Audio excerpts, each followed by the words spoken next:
Thank you, Madam Speaker. I would yield 2 minutes to the gentleman from California, Mr. McClintock. The gentleman from California is recognized for 2 minutes. The gentleman from California is recognized for 2 minutes. We'll go 4 minutes. Excuse me. I didn't realize. The gentleman from Ohio, in control of the time on that side of the aisle, wishes to yield 4 minutes to the gentleman from California. Correct? Yes. The gentleman from California is recognized for 4 minutes. Thank you, Madam Speaker. You know, I didn't like the president's speech on January 6th either.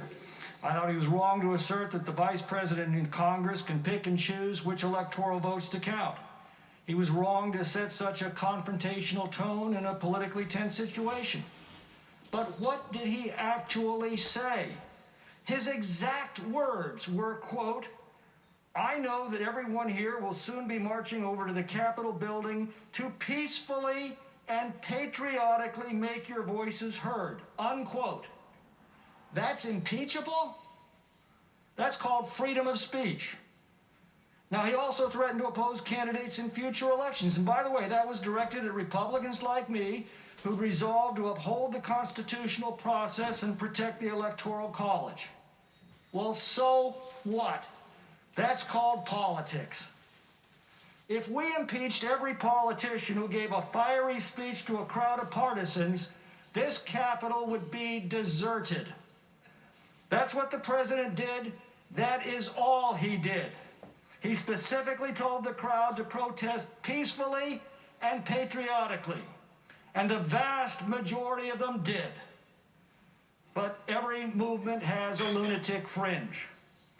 Suppressing free speech is not the answer. Holding rioters accountable for their actions is the answer. And we are. And if we'd prosecuted BLM and Antifa rioters across the country with the same determination these last 6 months, this incident may not have happened at all. Now, short of declaring war, the power of impeachment is the most solemn and consequential act that Congress can take.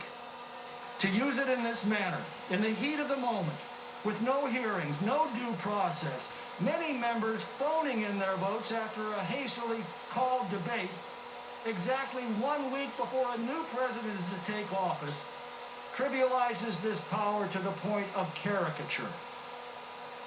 The Democrats have won everything in sight: the House, the Senate, and the presidency. In a republic, that calls for magnanimity by the victors. Only in a banana republic does it call for vengeance.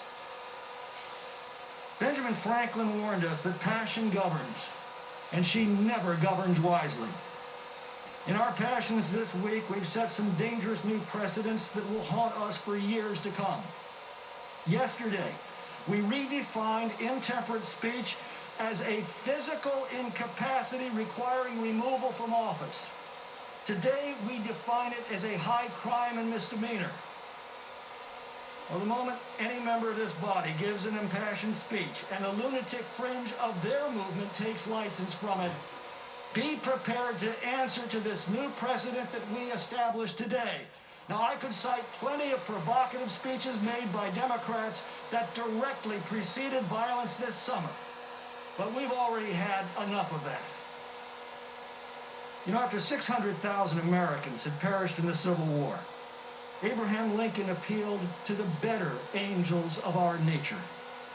He said, "With malice toward none, with charity for all, let us bind up the nation's wounds." Those words were so important to the unity of our nation, they're inscribed in marble at the Lincoln Memorial. I cannot think of a more petty, vindictive, and gratuitous act than to impeach an already defeated president a week before he is to leave office.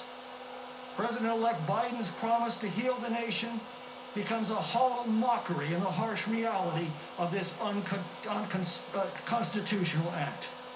God help our country. Has expired. Yeah, Tommy. The gentleman from Ohio reserves. Reserve. The gentleman from New York is recognized. And now